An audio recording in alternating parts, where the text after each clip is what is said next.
Fala pessoal, estamos começando mais um Cast. Hoje é um dia especial aqui. A gente vai falar sobre coloproctologia, doenças orificiais e a famosa hemorroida. Todo mundo tem, né? Mas poucas pessoas procuram um especialista para falar sobre isso. E hoje a gente trouxe aqui um grande amigo. Esse menino já me deu muito trabalho na residência, já foi meu residente. E hoje trabalha aqui conosco, né, na Uicense. E ele vai falar um pouquinho sobre essas doenças orificiais e um pouquinho da especialidade dele. Seja bem-vindo, Matheusão. Obrigado, Léo. Valeu pelo convite. Muito obrigado, pessoal. Aqui hoje a gente vai conversar um pouquinho sobre coloproctologia e uns assuntos mais básicos e mais corriqueiros que a gente costuma encontrar no nosso consultório. De uma forma mais tranquila, mais despojada, sem muito termo técnico, para a gente conseguir entender super bem aí as dúvidas. É legal porque, assim, a parte de coloproctologia, né, Matheusão, muitas pessoas acabam confundindo, né, coloprocto com urologista, né? Exatamente. E eu acho que hoje dá pra gente explicar bastante, né, qual que é a sua parte de atuação e qual que é a parte de atuação da urologia. Mas fala um pouquinho, pessoal, assim, basicamente, o que te fez realmente buscar essa especialidade, né? O que surgiu na sua vida para você pensar nessa especialidade? Então, eu fiz a minha faculdade em Alfenas, em Minas, e fiz cirurgia geral em Poços de Caldas. E lá o chefe da minha residência de geral era coloproctologista.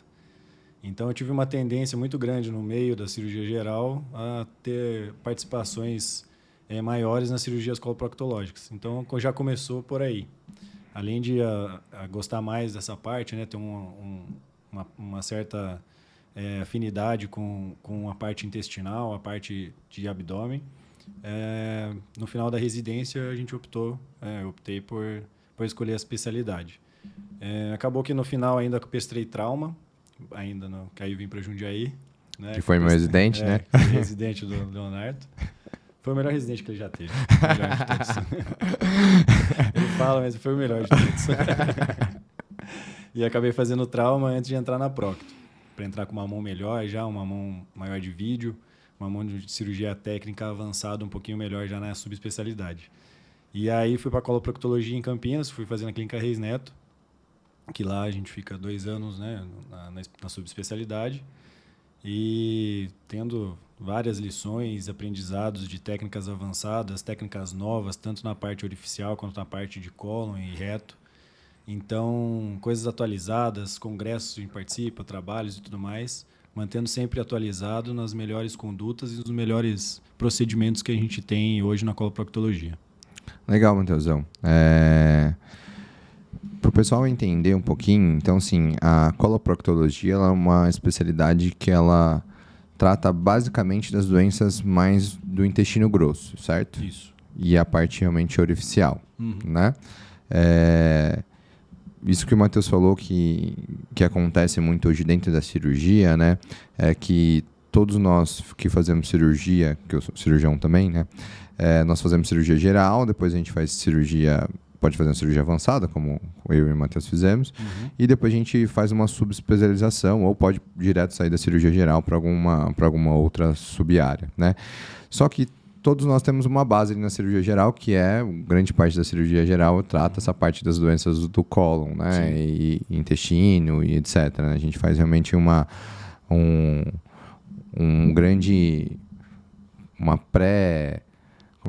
pré-aprendizado sobre tudo, né? Uma passagem sobre todos, né? E aí acabou que realmente o Matheus gostou mais dessa área, né? E acabou se subespecializando.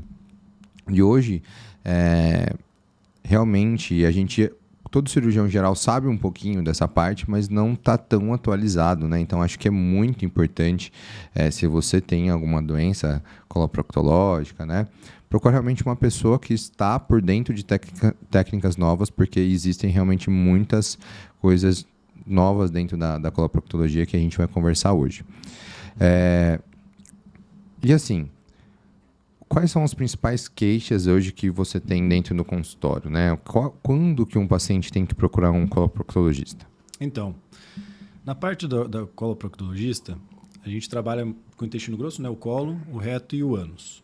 Muita gente confunde, às vezes, com a parte da urologia, que é a parte de próstata e vias urinárias. Isso é comum acontecer, às vezes até vem paciente encaminhado, às vezes, para a gente por conta disso. às vezes por falta de informação e tudo mais, mas a gente fica cuidando ainda mais da parte do intestino grosso, reto e ânus. As queixas mais comuns que a gente encontra é mais a parte orificial, contando também a parte de constipação, às vezes diarreia crônica, o paciente tem uma queixa comum, uma parte mais clínica, né? E de orificial a gente tem a doença hemorroidária. Tem a doença hemorroidária, fissura anal, estenose às vezes, tem algumas outras patologias que a gente encontra, às vezes fístula, abscesso perianal também.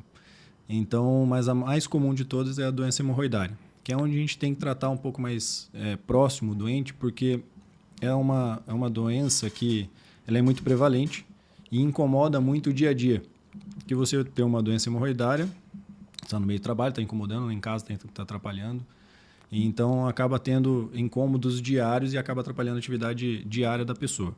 É isso que a gente tem que cuidar mais de perto. Então a gente traz o paciente para próximo de nós, porque ainda a gente tem uma certa resistência da sociedade para consulta com o coloproctologista, para procura do auxílio para ver a parte anal, a parte orificial, puramente às vezes por vergonha, falta de informação e tudo mais. Mas a gente encontra essa resistência ainda da procura da especialidade por conta disso. A gente procura sempre também se manter atualizado para manter os tratamentos ainda mais com menos dor possível. Mais assertivos ali, né? Exatamente. Porque ainda tratamento de doença hemorroidária, principalmente a parte cirúrgica, ainda uma das principais queixas pós-operatórias, infelizmente, é a dor. Então, tem as técnicas mais novas que a gente tenta reduzir esse quadro álgico, né, esse quadro de dor, assim como outras complicações, como sangramento também, estenose, fístula e tudo mais. Mas a parte álgica é o que mais conta para nós, dentro da parte da doença hemorroidária mesmo, nesse pós-cirúrgico. Legal. E então, você, pessoal, que está assistindo e tem realmente alguma queixa de doença orificial, né? Às vezes dor ali na hora da evacuação, sangramento, ou viu realmente alguma bolinha ali na região do ânus, procure um coloproctologista que eu tenho certeza que ele vai te ajudar bastante nessa parte de investigação dessa doença. Mas já que a doença hemorroidária é uma doença muito prevalente, né, na população, explica como ela surge, por que ela surge, o que é doença hemorroidária, propriamente dito. Então, a doença hemorroidária, basicamente, são plexos venosos, né? Então, são plexos de veia que vai para o canal anal, que acaba engurgitando por alguns motivos. Pode ter trombose, uma insuficiência venosa ali da região, e acaba surgindo essa trombose hemorroidária. O pessoal costuma comparar, às vezes, principalmente o paciente, com varizes, o pessoal que tem perna. É uma varizes na região do ânus, É uma varize na região anal. Então, ela se forma dessa maneira. Pode evoluir com parte de trombose hemorroidária propriamente dita. Mas, geralmente ela forma por aumento realmente ali da pressão, ali, dificuldade de drenagem das veias, né? Exatamente. Então, essas vênulas ali, essas veias que drenam ali a parte da região anal, um aumento de pressão local, insuficiência dessa parte venosa e a predisposição, às vezes, a formar propriamente o trombo na região. E aí a gente acaba tendo esse quadro hemorroidário. E às vezes a gente teve aqui no episódio com a doutora Luísa sobre aquela cirurgia vascular, a gente falou bastante sobre essa perda ali da formação da veia, né? Então, é nada mais que uma varizes, realmente, né, na região do ânus, né? Exatamente. E geralmente ela é causada, como a varize das pernas também pode ser causada por um aumento de pressão intraabdominal, também pode ser por um aumento de pressão intraabdominal. Então, quadros de obesidade pode causar ela. Sim. Obesidade, quadro de constipação é muito comum hoje em dia. Então, a paciente que ela é mais constipada, ela é mais presa, o intestino mais preso, ela tem, consequentemente, fazer mais força na hora da evacuação. Então, ela aumenta muito a pressão na região anal. Hoje em dia, fala-se muito da questão do celular na hora de ir ao banheiro, que a gente orienta, inclusive a gente colocou lá no perfil no Instagram, sobre isso, que o pessoal usa muito o celular hoje, fica muito tempo no período ali da evacuação, aumentando a pressão no local e muitas vezes na posição errada, que o pessoal pensa que a posição é colocar o pé no chão ali, sentar no vaso sanitário e acabar evacuando. A gente tem que fazer uma angulação, o ideal é colocar um degrauzinho ali embaixo, nem todas as pessoas sabem disso. A gente tem que fazer uma angulação da evacuação, que seria o correto. Então, esse aumento de pressão também está relacionado com tempo no vaso sanitário. Então, você tem que ir, deu a vontade de ir ao banheiro, vai ao banheiro, faz as necessidades, evacua e logo já termina esse processo para não ficar prolongando esse tempo de pressão intraabdominal ali, pressão na região anal.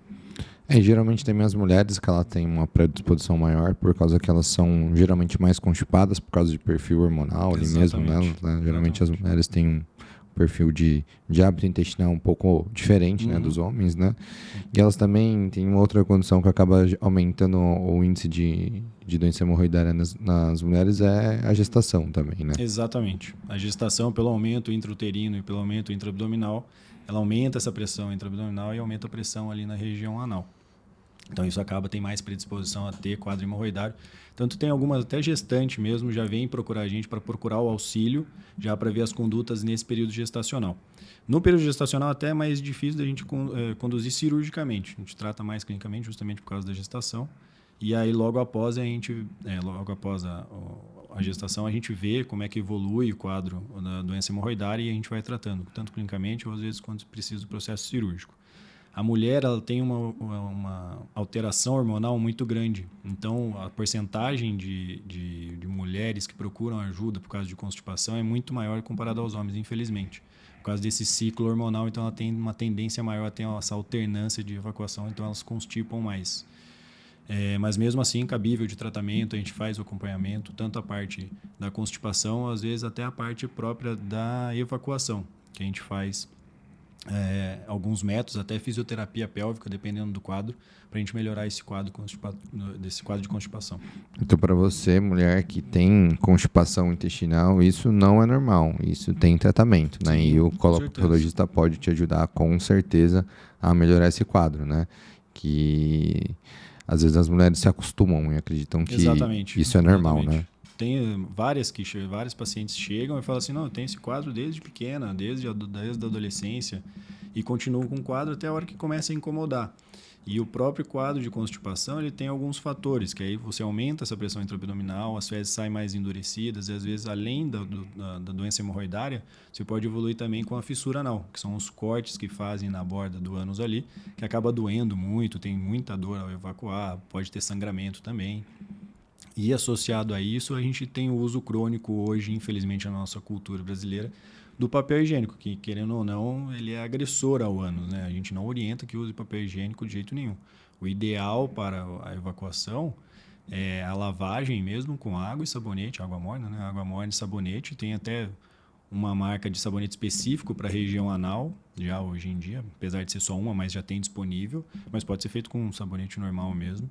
Mas o ideal seria a evacuação, água e sabonete. Eu costumo orientar as pacientes que no caso de urgência, às vezes está no trabalho, às vezes está na rua, levar na bolsa, ou às vezes, por exemplo, os próprios homens mesmo, levar numa mochila, levar o lencinho umedecido. Pela urgência ali, você pega e passa o lencinho umedecido, que ele é menos agressor. O ideal seria água e sabonete mesmo, mas ele é menos agressor ao ânus do que o próprio papel higiênico, que hoje em dia é muito costumeiro e o pessoal acaba agredindo o ânus, tendo fissura por conta disso. Legal, que o Matheus acabou de citar duas coisas bem importantes aqui, né? Ele falou de duas condições, né, de doenças, né? Uma, ele falou realmente que a constipação, além da parte da hemorroida, ela pode causar uma outra doença, que é a fissura, que é como se o cocô sai um pouquinho mais duro e um pouco mais grosso ali, faz como se fosse um cortinho ali na mucosa do intestino, né? Na mucosa do ânus, e faz com que tenha uma dor crônica, porque pensa, essa mucosa, ela acaba, quando ela abre esse buraquinho, né? Cada vez que passa o cocô ali, ela sente dor e ela aumenta, né? Exatamente, acaba machucando a mucosa anal. Eu costumo comparar os pacientes, mostrar para eles como se fosse um corte na pele. Um corte na pele é a mesma coisa lá na borda anal. Com certeza vai doer. Na pele já dói, você imagina no ânus, na hora que está passando as fezes ali, muitas vezes endurecidas. Então acaba contaminando mais, muita dor por causa de distensão e acaba tendo quadro de sangramento também. E às vezes o que pode acontecer também é que o ânus, quando ele fica ali machucado, ele acaba contraindo mais por uma reação inflamatória ali na região, né? Exatamente. E aí piora ainda mais esse quadro, exatamente, né? E a gente chama o quadro bola de neve, né? Porque a paciente já é constipada, ela acaba machucando o ânus, tendo muita dor ao evacuar, e aí ela prende mais ainda. Então ela já é constipada e ela acaba prendendo mais ainda as fezes, a evacuação, por conta da dor. Então aí que vira um caos para a paciente, né? Sente muita dor, muito desconforto abdominal. E às vezes acaba acarretando mesmo num quadro de aumento da fissura, às vezes, e com sangramento, às vezes, até exacerbado, que procuram pronto-socorro por conta do sangramento. Às vezes. Então, para você que é constipada, realmente, ou constipado, claro, procure um profissional antes para te ajudar, para que você não desenvolva realmente uma doença artificial, que isso pode realmente mudar a sua qualidade de vida, realmente causar um transtorno na sua vida. Uma outra coisa muito importante que eu achei, que são mudanças de hábito, né, que a gente pode promover, né? Sim. Que quando você coloca o degrauzinho ali, você acaba retificando ali, né, o reto sigmoide, que ele é tortuoso, né? A angulação do reto ali, você acaba angulando ela para favorecer o quadro evacuatório, justamente para tentar evitar esse quadro de força ou esforço evacuatório, para tentar evitar essas complicações. Porque quando nós vivíamos na selva, né, era a posição de cócoras que a gente acabava evacuando, né? E a gente parou de ter essa posição de cócoras. Exato. A gente tem que tentar lembrar sempre disso, que o ideal seria a posição de cócoras, que é o que a gente tenta fazer com essa angulação com o degrauzinho embaixo quando está no vaso sanitário. A gente tem que lembrar disso. A posição de cócoras é o ideal. É essa angulação que a gente fala. Inclusive, eu acho que a gente perde tanta mobilidade durante na nossa vida que poucas pessoas conseguiriam fazer, né? Posição de cócoras normalmente, né? Então... Eu, por exemplo, se for, meu joelho já machuca, já se faz de cócoras. Tem que colocar o degrauzinho para facilitar. E outra parte que eu achei também interessante realmente nessa parte de mudança de hábito do hábito que é comum realmente, que é usar o papel higiênico, né? Que realmente acaba causando um trauma na região, né? E não sendo efetivo, né? Realmente na limpeza ali, né? Sim, ele é pouco efetivo na limpeza, né? Na verdade, a gente fala, brinca com o papel higiênico, ele espalha, ele não limpa, né? Então, tanto higiene e dietéticas, a parte da dieta também é o que ajuda a auxiliar a gente. É a primeira linha de tratamento, principalmente no quadro de constipação. Então a gente muda essa parte, retira a parte do papel higiênico, e na parte alimentar com ingesta de muita fibra e bastante líquido, para a gente formar um bolo fecal mais pastoso, um bolo fecal mais bem formado, para facilitar esse processo evacuatório e tentar evitar a constipação.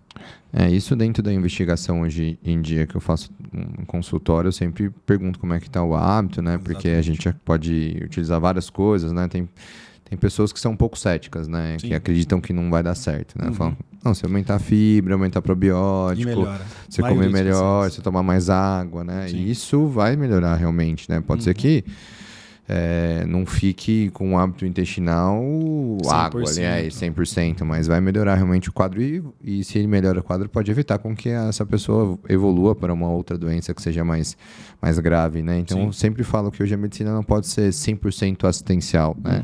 Tem que ser mais preventiva, né? A gente tem que olhar mais para essas coisas, né?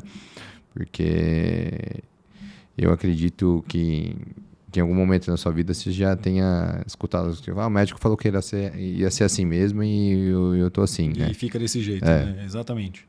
A gente orienta, e é uma coisa básica, né? Fala assim, fazer ingesta de fibra, aumentar a quantidade de líquido diário, tudo mais, o paciente fala, mas só isso? Só isso, cara. Você vai ver o quanto que melhora. Vai no Nutri, né? Exatamente, acompanhamento nutricional, passa com o Léo, dá uma conversada com ele. Mas a avaliação nutricional também é muitíssimo importante, auxilia muito nesse quadro intestinal para nós. Então é tudo em conjunto, é multidisciplinar. Você joga de um lado, joga de outro e o paciente melhora. Essa é a nossa intenção, né? A melhora do doente é ele ter um hábito intestinal saudável, uma vida tranquila, sem ter esses desconfortos abdominais. Investigar também doenças, alergias, né? Sim. Alimentares que podem causar constipação, né? Então, assim, hoje em dia a gente consegue até também fazer a parte da genética da microbiota intestinal, né? Exatamente. Que a gente pode modular. Então, hoje tem muito tratamento para constipação. Então, para você que está em casa, que está constipada e tem tratamento para isso, acredite que... Não pense que é normal, né? Não pense que é normal. Não naturalize algo. Exatamente. E se conhece alguém também, né? Já orienta e fale com a pessoa para procurar ajuda, para procurar uma assistência para a gente melhorar esse quadro aí. E vamos lá. Vamos supor que realmente essa pessoa que é constipada, ou que teve uma gestação, ou que ganhou peso, acabou evoluindo realmente para um quadro de uma doença hemorroidária, né? Quais são, assim, você acabou citando ali dessa parte da trombose e tal. Trombose é apenas uma complicação ali, a paciente tem dor e aumento, né, dessa hemorroida.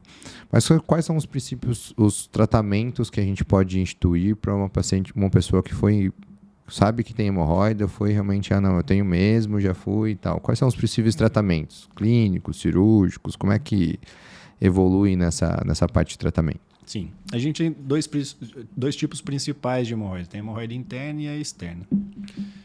Costumeiramente, ou numa porcentagem maior, a interna, teoricamente, ela sangra mais do que dói, e a externa, ela dói mais, mas isso são apenas sintomas.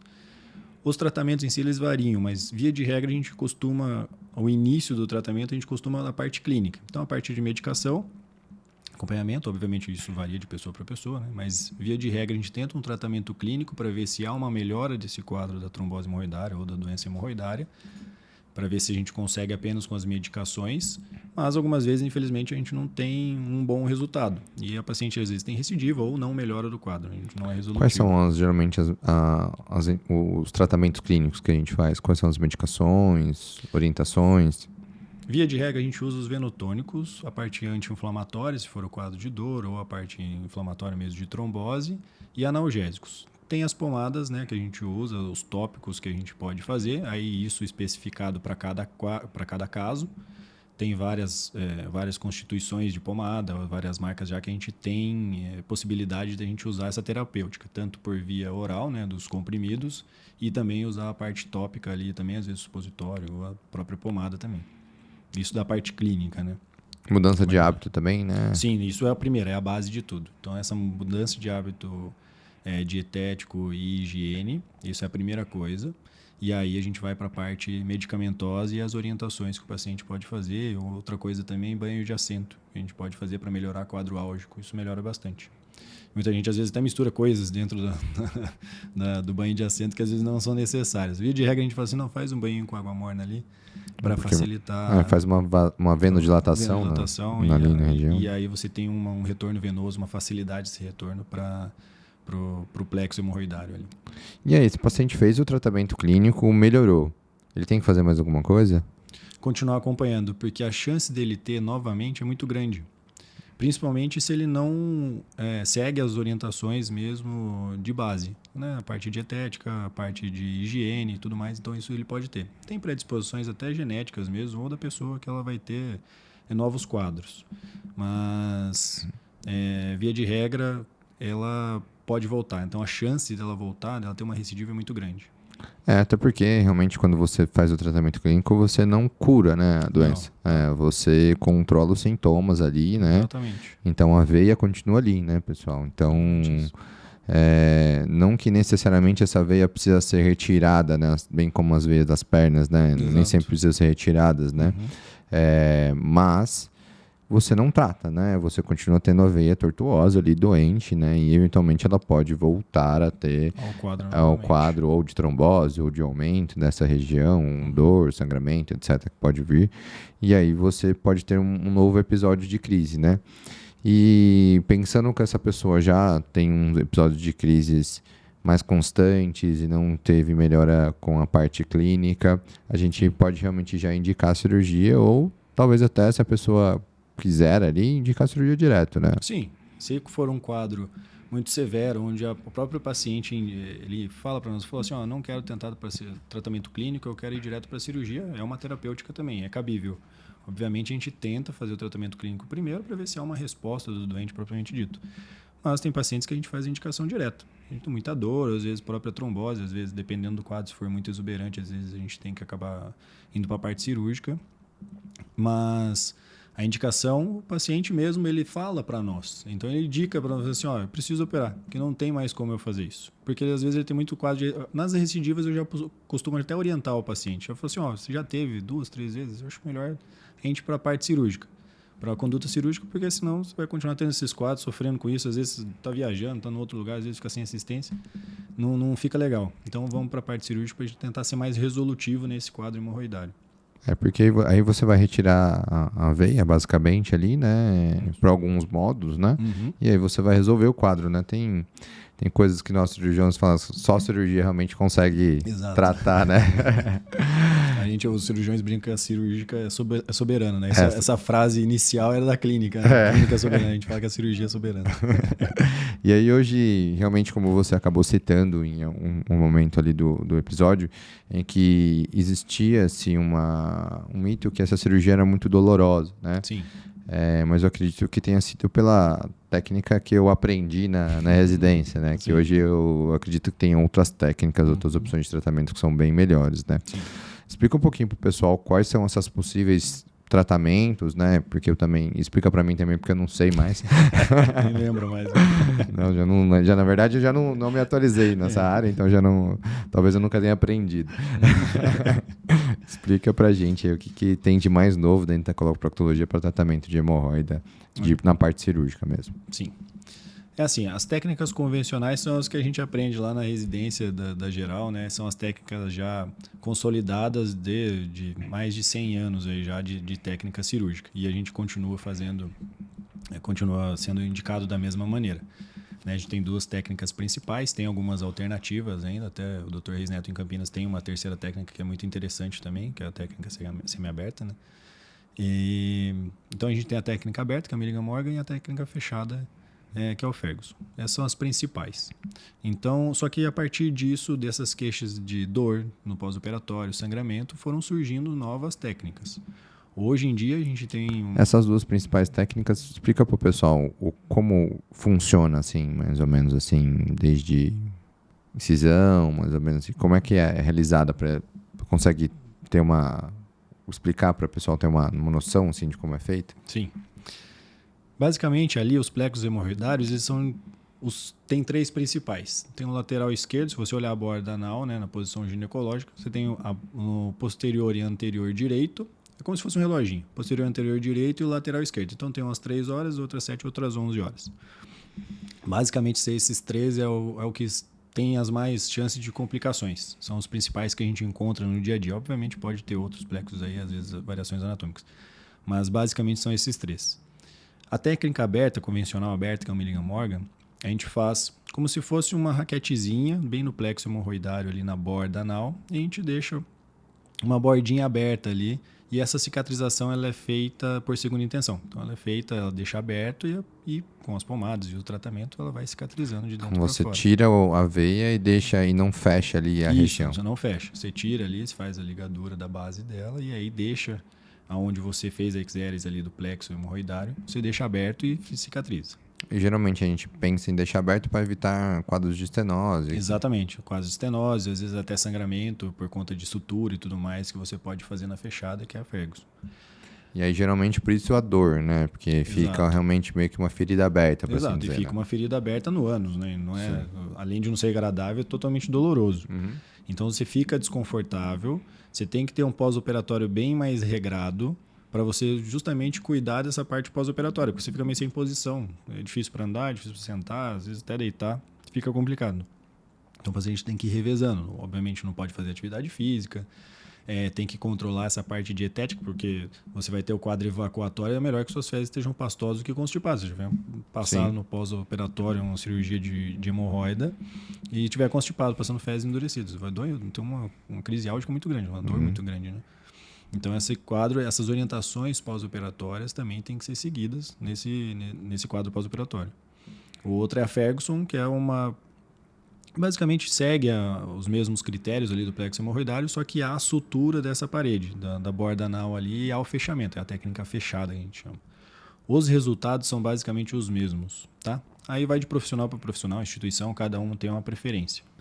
Né? Então, as 2 técnicas são corretas e são feitas até hoje no mundo inteiro. Então, não tem indicação que uma seja melhor que a outra ou vice-versa. Né? E tem as técnicas convencionais também que seguem outros parâmetros. A técnica do Dr. Reis também é semi-aberta. Né? Tem uma característica boa, uma cicatrização legal, uma diminuição um pouquinho da dor, uma consequência de sangramento menor. Ele fecha que parte da sutura? Bem na borda anal. Onde a gente faz a raquetezinha do Milligan Morgan, ele pega a borda ali do ânus e ele vai estruturando dentro da ferida. Então ele faz um semi-fechamento, né? Uma semi-fechada. Basicamente isso, ele faz essa sutura em volta da borda inteira da raquete. Basicamente é isso. Tá. Tem bons resultados também e uma técnica já consolidada. Né? Fecha também um pouco mais rápida. Isso, ela tem uma cicatrização um pouco mais rápida. Exatamente. Legal. E hoje tem outras técnicas que são mais avançadas hoje, né? Exatamente. Então, a gente, com o decorrer do tempo, foram feitos outras técnicas, inventadas outras técnicas justamente por causa desses quadros pós-operatórios que às vezes acabavam sendo muito difícil para o paciente. E aí surgiram novas técnicas. Uma delas é o grampeamento, né, endoanal ali, onde faz com um grampeador, tem as marcas. Né, então, basicamente, você pega o mamilo hemorroidário e faz um grampeamento. Exatamente, você faz um grampeamento, né, com o grampeador, então não é você que faz a sutura, é o grampeamento mesmo que faz, solta os grampinhos dele lá e faz esse exéresis desse plexo hemorroidário, né, que tem as indicações e tudo mais, já apresentando bem um quadro controle álgico muito melhor já do que a técnica convencional. Pessoal, é igual o grampo que a gente faz na cirurgia bariátrica, basicamente, né? Basicamente você é o mesmo. Grampeia, faz uma... É dupla sutura ou tripla sutura? Né? Depende do grampo. Tá, é dupla ou tripla sutura e você corta. Então já sai ali tudo fechadinho, exatamente. Né? A gente tira o feixe ali da mucosa e do plexo hemorroidário, né? Você tira um feixe total ali, dando um bom resultado para o paciente. Eu nunca usei, nunca vi. Bem legal. Eu vou chamar você em um pra eu te mostrar. É bem bacana. E nessa mesma técnica do grampeamento, a gente pode usar também, às vezes, para prolapso retal. Então, para o paciente que tem prolapso, às vezes retocele, a gente costuma usar o grampeamento que tem um resultado muito bacana, é minimamente invasivo, né? Então, obviamente, tem outras técnicas cirúrgicas intraabdominais, e às vezes próprio pelo reto ali. Mas é uma técnica com grampeamento minimamente invasivo, que o paciente tem uma melhora, assim, no pós-operatório quase imediato, ele já sente a melhora desse prolapso. Prolapso retal é uma doença difícil de ser tratada ali, às vezes. É difícil, é complicado. E via de regra, a gente pega paciente com, às vezes, instabilidade pélvica, paciente mais idoso. É sempre uma paciente mais idosa, geralmente, exatamente. Né? Que teve vários partos ali, com exatamente. Uma perda de massa muscular importante na pelve ali, né? Exatamente. Então já é um paciente um pouco mais complicado. Ele já é mais complexo de se tratar. Então, quanto menos invasivo você for, vai pegar uma idosa com várias comorbidades, uma técnica intraabdominal já fica mais perigoso para o paciente, né? Então, com certeza. Um grampeamento, mais mexendo no intestino ali na parte intraabdominal. Né? Que dá uma repercussão hemodinâmica muito maior, né? Uhum. Então, você usando essa técnica de grampeamento endoanal, você tem uma melhora do paciente, ela melhora o quadro clínico dela, você tem uma menor consequência hemodinâmica, e o paciente tem uma melhora quase imediata ali no pós-operatório. E é um grampeamento como se fosse um grampeador circular. Exatamente. Ele é basicamente o mesmo princípio. De um grampeador de uma reta sigmoidal. De uma reta sigmoidal, do circular da reta sigmoidal. Então, e aí você faz um grampeamento do plexo todo, como se fosse assim. Você pode variar. Ou parcial. Você pode fazer parcial, você pode fazer total. Fica a critério mesmo de cada paciente. Então a gente avalia, né, na endoscopia ou no próprio exame ali no consultório. E aí você faz a indicação, vê quais são os plexos que estão acometidos, quais as paredes que estão acometidas, e aí você faz a proposta cirúrgica com o grampeador. Você pode fazer da parede total ou parcial. A melhora clínica é impressionante mesmo com o grampeamento. Imagino. Eu realmente nunca acompanhei nenhum paciente, mas eu acredito que, vendo na minha cabeça... A estratégia... A estratégia parece ser muito boa, parece ser um tratamento muito efetivo e com... provavelmente muito menos dor, né? Sim, com certeza. Obviamente tem um paciente ou outro que acaba tendo uma dor de pós-operatório, né? Mas se você for comparar, né? Comparar com o convencional é bem superior mesmo.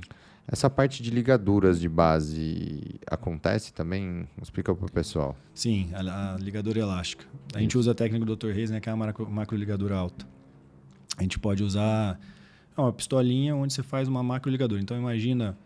Você pega o mamilo ali, explica o pessoal. O mamilo hemorroidário, você pega e você coloca um elastiquinho bem na base dele ali, para ele fazer essa isquemia, necrose desse mamilo hemorroidário, para ele cair. Né? Então, assim, tem uma técnica menos invasiva também, do que propriamente você fazer a sutura lá da parte interna. Então, você consegue um resultado muito bom também apenas com a ligadura elástica. Tá. E também resultados externos também, além do mamilo interno. E da parte de dor também na ligadura é menor? É bem menor porque você, na ligadura elástica, você faz na hemorroida interna, né? Então você faz no plexo interno. Então você faz na parte mais interna ali do ânus. Tem menos dor, né? Menos dor. Menos mas ali com as ligaduras, às vezes a gente consegue uma melhora até na parte externa hemorroidária. Então a gente consegue... que é o mesmo feixe venoso ali, né? Exatamente. Uma continuação do outro. Né? Legal. E tem mais alguma outra? Tem, a gente hoje em dia já tem algumas outras técnicas que a gente costuma fazer, que uma é a desarterialização, né, hemorroidária, que a gente fala, o mais famoso é o Endopex, que a gente usa. Como funciona? O Endopex você faz com um ultrassomzinho que a gente faz na anoscopia, né? Tem os aparelhos e tudo mais. Na anoscopia, na própria anoscopia, você vai com o ultrassom, identifica o plexo hemorroidário e aí você faz a técnica cirúrgica lá dentro. Mas identificando o plexo, você vai no ponto certo dele, na base dele certinha, aonde passa esse plexo que a gente identifica no próprio ultrassom. Como se fosse o ultrassom... Guiado ali. Guiado. Você faz uma sutura guiada por ultrassom. Exatamente. E aí você faz a técnica cirúrgica ali através com esse ultrassom. Então, pessoal, nessa última técnica, como funciona? Ele está na posição ali, eu passo o ultrassom, vê onde está o vaso, né, pelo Doppler ali, e vai ali e dá um ponto bem em cima onde está o vaso. Exatamente. E aí você faz essa ligadura desse plexo hemorroidário. E aí, talvez seja também bem minimamente invasivo ali. É bem minimamente invasivo, porque você vai direto no plexo, você faz a sutura localizada e a técnica também é justamente para você ter menos quadro álgico e também de sangramento. Legal. Então é bem eficaz também. Tá? Para a gente especificar. É aquilo que a gente estava conversando. Cada paciente a gente pode indicar a melhor técnica. A gente sabe que são técnicas assim, avançadas, mas cada uma tem uma especificidade, cada uma tem um quadro que ela ajuda um pouco melhor do que a outra. Então, isso tudo é avaliado lá no consultório, na anoscopia, na hora do exame físico e tudo mais, que a gente faz essa indicação das técnicas cirúrgicas. Não nada contra os cirurgiões gerais como eu, mas eu acredito realmente que procurar alguém que tenha conhecimento realmente, né, e assertividade para indicar essas técnicas seja melhor, a gente consiga dar um melhor tratamento pro paciente, né. Eu acredito que a gente falar sobre as outras doenças orificiais seja um pouquinho mais difícil, né? Porque as técnicas e tratamentos podem ser muito variados, Sim, né? Variam bastante, né? Principalmente fissura anal, que é bem comum, né? Que a gente pode fazer o tratamento com tópicos, às vezes até com as medicações, supositórios e às vezes até a técnica cirúrgica também ajuda bastante, mas cada um com a sua indicação. Mas todas elas têm tratamentos diversos que a gente tem que indicar e individualizar cada paciente para a gente indicar. E a outra, só da hemorroida, a gente tem mais uma que é o Rafaelo, que a gente está usando bastante também. Então, o Alexandre Venâncio também está usando bastante aqui nos nossos pacientes. O Alexandre também foi um dos influenciadores, né, na minha escolha da coloproctologia, né? Além do primeiro da cirurgia geral. Achei que você ia esquecer dele. Não, de jeito nenhum. Então, o Alexandre foi nosso professor. Inclusive, foi meu exatamente. professor de faculdade. Ele me ajudou bastante também na época da residência. Então, Exato, ele é o coordenador da residência dos meninos, né? Da geral. Todos nós temos muita admiração por ele. Exato. E é um grande amigo hoje, né? Um colega, um cara excepcional. E a gente trabalha junto hoje em dia, graças a Deus. É uma parceria muito bacana. Então, o Alexandre também gosta do Rafael, eu também. Mas o Alexandre começou, até ele fez antes de mim ainda a técnica. E a gente gostou muito, então a gente está usando nos nossos pacientes também, que é o Rafael, que a gente basicamente introduz uma agulhinha guiada também. E a gente faz como se fosse uma queimadura direto do plexo. Então, ela é guiada direto no plexo com essa agulhinha. Então, como se fosse uma embolização exatamente. Venosa ali Exatamente. Direto guiado. Então, por eletricidade ali, exatamente, né? Por cauterização, né? Exato. Então, assim, fica muito bacana também o resultado e a gente tem bons resultados também com o Rafael. É que ele é um pouquinho mais caro, mas também tem alguns pacientes que eles se beneficiam muito com a técnica. Então, a nossa indicação ela é direta. Ela fala assim, ó, esse paciente, você é melhor para esse, você é melhor para esse, é tudo individual. Então, não tem como falar, vão todos melhorar com tal técnica, não adianta. Cada uma tem a sua especificidade, é por isso que a gente indica certinho cada uma delas e a gente vai atrás de novas, né? A gente não para aí. Então, todo congresso, todo curso que a gente faz, a gente vai atrás de novas técnicas justamente para melhorar esse quadro pós-operatório nosso, para ter uma melhor resposta, para o paciente ele ter uma boa resposta da doença, obviamente ter o objetivo cumprido, que é a melhora do quadro, né? A resolução, mas com menos complicações possíveis nesse pós-operatório que a gente encontra nos convencionais ainda. Legal. E aí, Matheusão, cara, eu acho que outra coisa que a gente realmente trata bastante na parte de coloprocto, na parte ainda mais da parte do intestino mesmo, grosso, né? Que hoje, pra gente falar, acho que da patologia talvez mais prevalente ali na população seria realmente os pólipos ou realmente os cânceres ali da parte do intestino, né? Que eu acredito dentro da prevalência dos cânceres seja o quarto, que é pele, do homem tirando pele. os melanomas, agora o segundo mudou. Mudou? Mudou já. Então agora ele já está bem mais prevalente. Tá mais do que próstata? Não, próstata ainda é o primeiro. É tirando os cânceres de pele. Ah, tá, tirando os tem cânceres que de excluir pele. os cânceres de pele. É.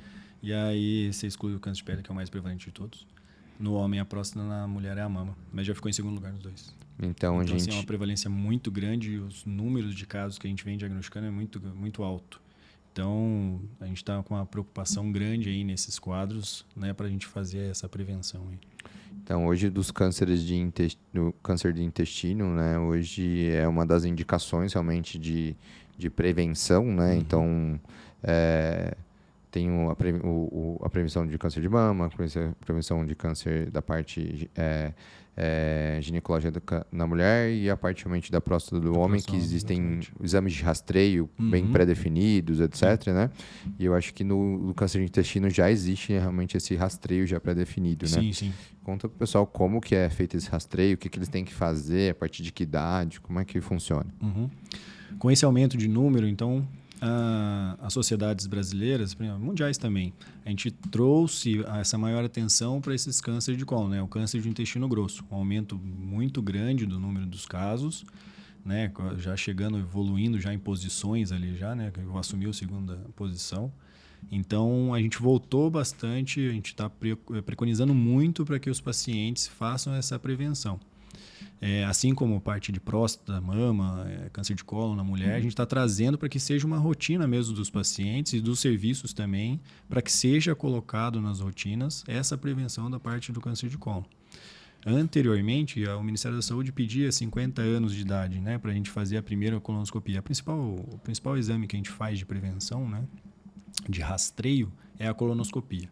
A colonoscopia, a endoscopia, a gente faz pelo ânus, né? Vai fazer estudar ali o ânus, o reto e o intestino grosso. Então, o principal exame que a gente faz é esse, né, de rastreio. Antes era solicitado até pelo Ministério da Saúde, era 50 anos, mas se adequando aos quadros e às evoluções com a Sociedade Brasileira de Procto, a gente já definiu que é a partir dos 45 anos. Então, a partir dos 45 anos, homem e mulher, todos têm que fazer esse rastreio. Justamente para evitar quadros que evoluam com um tumor aí de intestino grosso, um tumor de cólon. Né? Já que a gente sabe que a maioria dos cânceres de cólon, né, a maioria dos tumores, eles evoluem a partir de um pólipo, que ele demora para evoluir. Então, a gente tem um período aí de 5, 10 anos de evolução desse pólipo, que a gente encontra nas colonoscopias de rastreio, até ele, que pode ser, né, pode virar um tumor ali de intestino grosso. E na própria colonoscopia de rastreio, se a gente consegue fazer essa identificação dos pólipos, a gente faz, às vezes, pela própria colono. A gente faz a retirada já do pólipo e evita ter um câncer. Exatamente. Né? Então, você faz esse rastreio, né, a partir dos 45 anos e assim sucessivamente, né, que a gente pode fazer de 5 a 10 anos, os próximos, se não vier nada nele. E isso a gente já resolve tudo ali para não deixar evoluir para um tumor. Né? Então, a gente faz a polipectomia, que é a retirada do pólipo, já para não ter problema com esse pólipo aí para frente, ele possa evoluir para alguma coisa. Né? Então, 45 anos. Caso tenha algum quadro na família, a gente peça para que faça a partir dos 40. Então, a gente começa mais cedo. A não ser que o parente próximo, pai, irmão, tia, avô, tenha sido um pouco mais cedo. Por exemplo, meu pai teve câncer de cólon aos 45 anos, então você não vai fazer aos 40. Né? Eu tenho um câncer na família, não vai fazer 10 anos vai antes fazer dele. 35 anos. É 10 anos antes do quadro diagnosticado próximo. Né?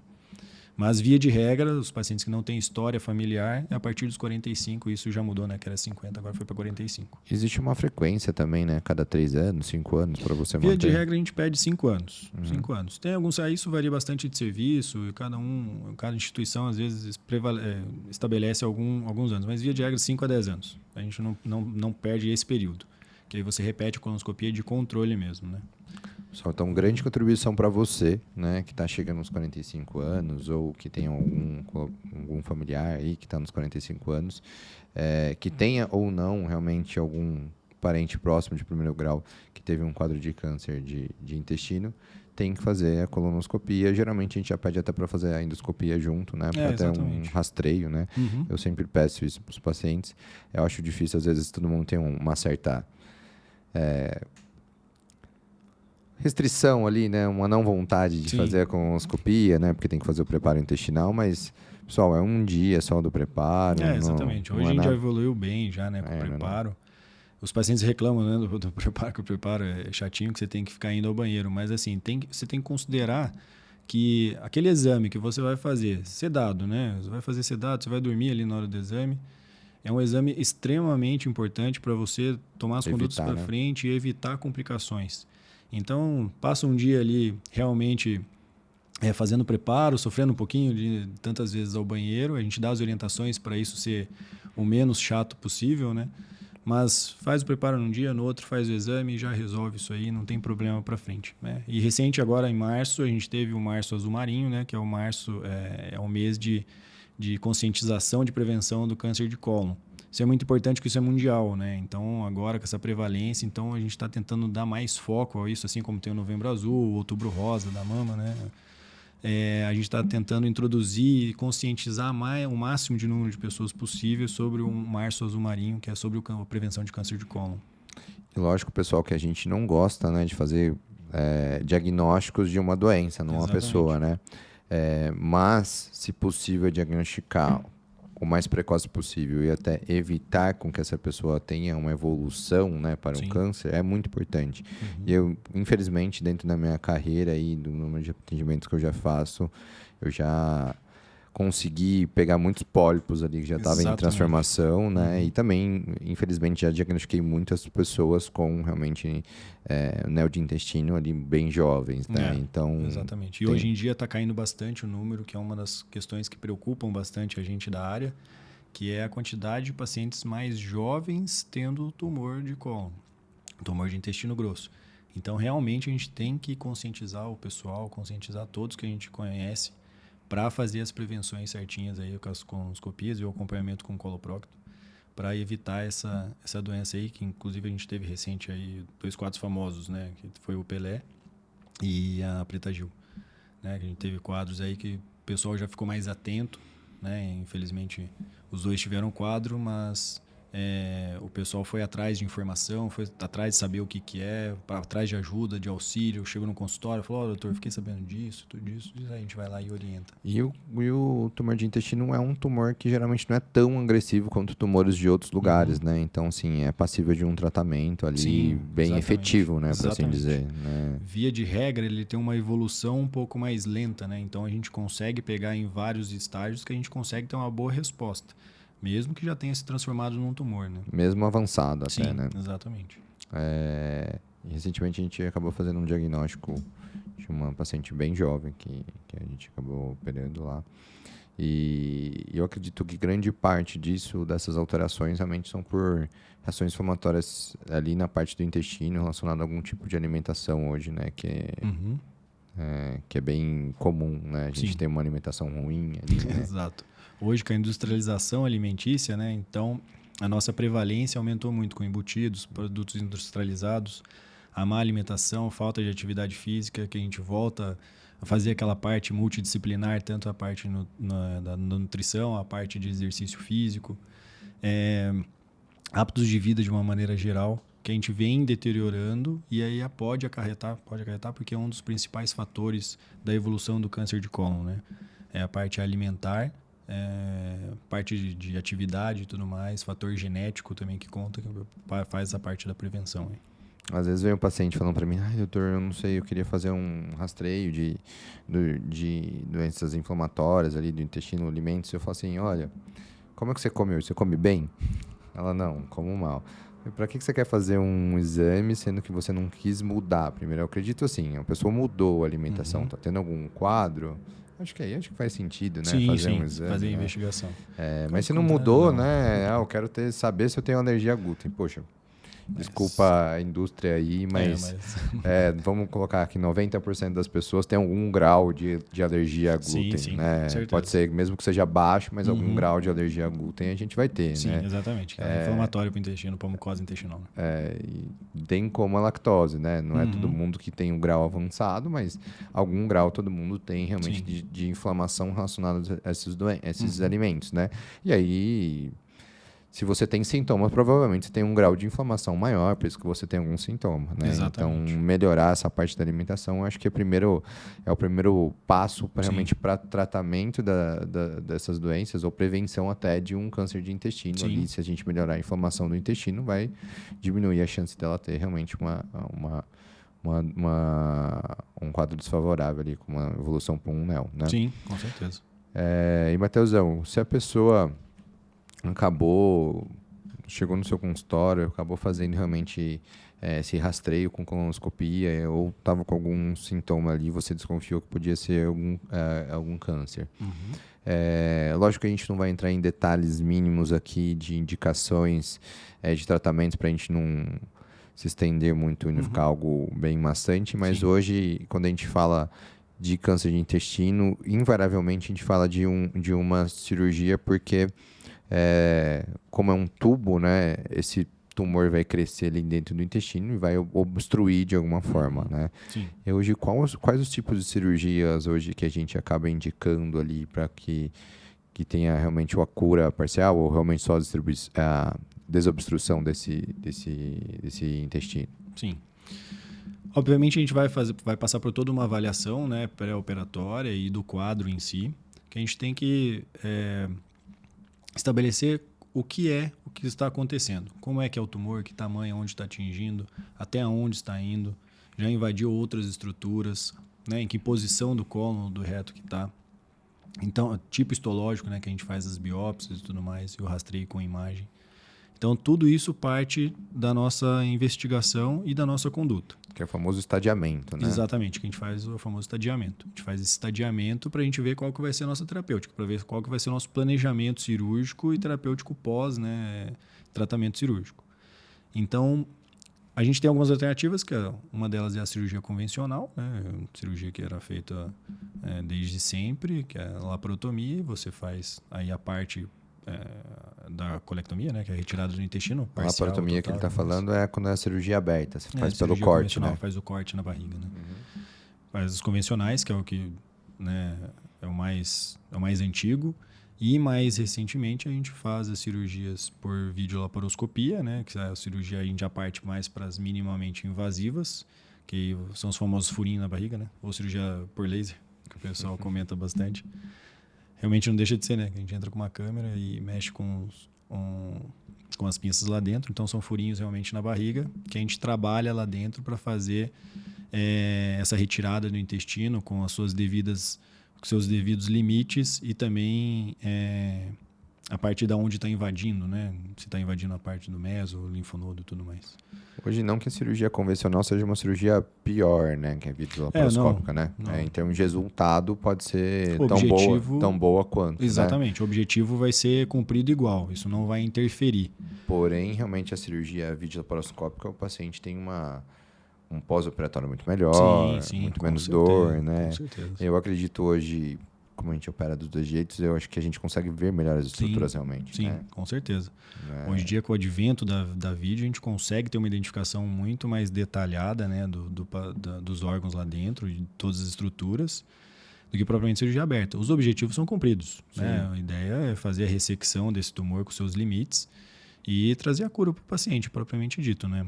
Mas, tanto no intraoperatório, isso a gente já viu uma melhora na resposta hemodinâmica do doente, né? Na hora que a gente está fazendo uma cirurgia aberta, querendo ou não, você faz um corte grande, invade bastante o doente. O trauma cirúrgico é maior. O trauma cirúrgico é gigantesco, né? Comparado a vídeo, que você acaba fazendo os furinhos ali na barriga. E a vídeo você acaba... A dissecção é mais limpa. Sim, ela é mais limpa. Você tem uma visão um pouco mais clara, né? Então, você consegue fazer a dissecção. Hoje já tem as pinças já...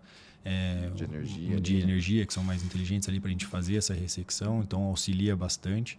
Então a gente tem excelentes resultados na videolaparoscopia. O paciente que antes na convencional ele tinha um tempo de internação hospitalar muito grande, né, com dor, com algumas complicações mais, necessitando mais de medicação, né, de remédio para dor e tudo mais. Na videolaparoscopia, na minimamente invasiva, a gente vê uma melhora bem exponencial no paciente, né? Ele evolui muito bem. A primeira tiroidectomia que a gente fez por vídeo, cara, que eu fiz, né? O cara foi embora, assim, eu estava acostumado com colectomia que o paciente vai embora em 4 dias, né? Você evoluiu aquela dieta. No dia seguinte, o cara já queria ir embora. Evoluindo bem. Evoluindo bem em 5 dias, né? Na convencional. Aí você vai operar por vídeo, o paciente no dia seguinte falou, doutor, você não me operou? Basicamente isso. No dia seguinte, assim, a gente costumava deixar dreno, assim, hoje na videolaparoscopia... Quase nunca. A não ser que estritamente necessário em casos específicos. A não ser que você não tenha confiança 100% na anastomose. Dependendo da anastomose, o tipo de anastomose que faz. Se for mais baixa, mais Exatamente. Que às vezes mais baixa precisa até de bolsinha de proteção, né? Que isso aí a gente cabe em outra situação, mas via de regra, sem dreno, o paciente evoluindo super bem. No dia seguinte a gente já começa a dieta, inclusive, obviamente especificada para ele, né? A gente já começa uma dieta aí mais de absorção alta do que antes, que a gente deixava em jejum mais tempo, né? O uso de analgésicos, anti-inflamatórios eram maiores e tudo mais. Hoje em dia a gente diminuiu muito esse tempo.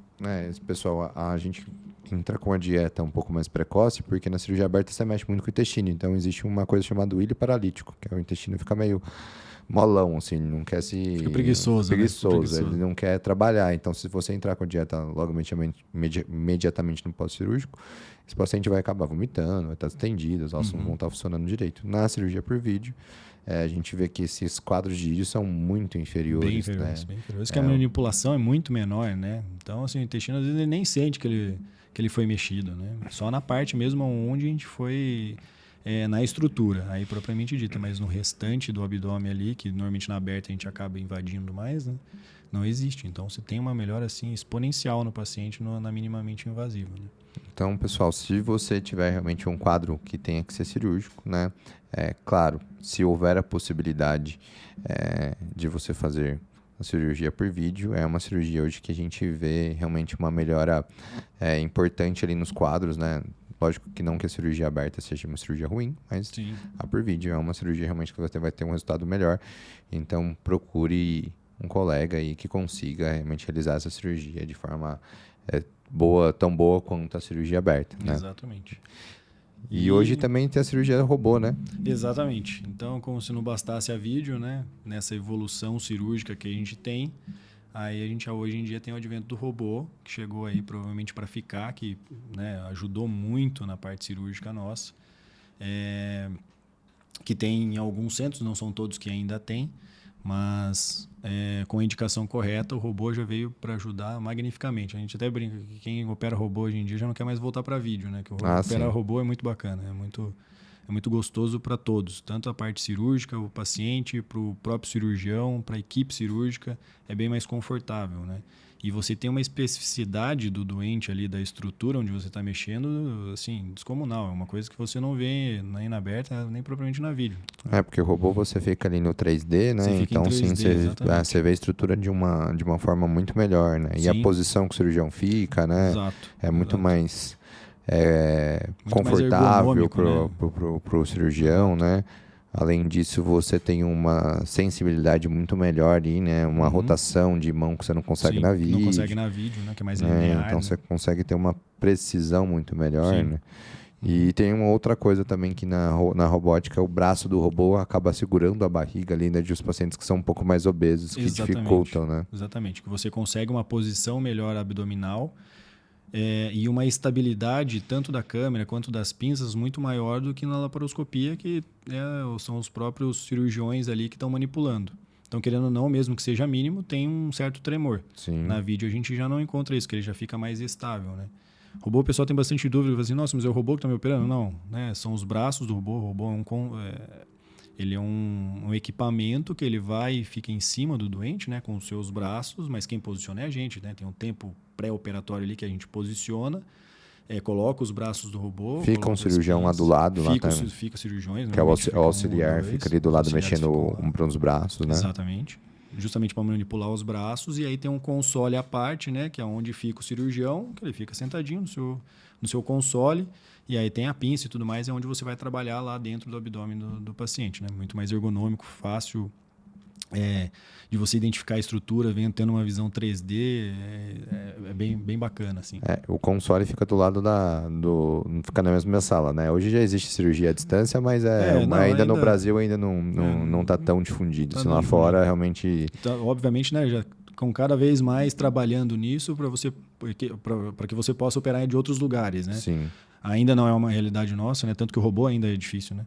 Mas hoje em dia a maioria dos hospitais onde a gente opera, tanto em São Paulo quanto Campinas, o console fica do ladinho ali do equipamento do robô ali com a equipe inteira, né? Só fica num cantinho da sala ali onde você fica operando no console. Legal. Então, assim, realmente se você tem oportunidade, né? O que a gente está falando é que não existe uma cirurgia que seja superior à outra, né? Exatamente. Existem pontos positivos de uma e a gente está numa evolução, né? Então, a cirurgia aberta, ela tem, sim,